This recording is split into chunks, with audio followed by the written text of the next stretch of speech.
This is how you replace the DermLite DL4 battery. Here's what you need: a DL4, a battery,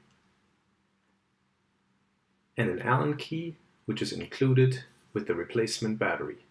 Use the Allen key to loosen the set screw that holds the battery cap. It is not necessary to remove the screw completely. Then pull off the battery cap and disconnect the white battery connector. Remove the old battery and dispose of it safely. Insert the new battery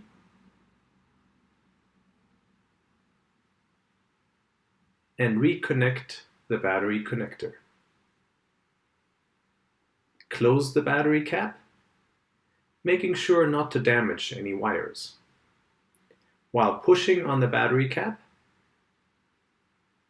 tighten the set screw.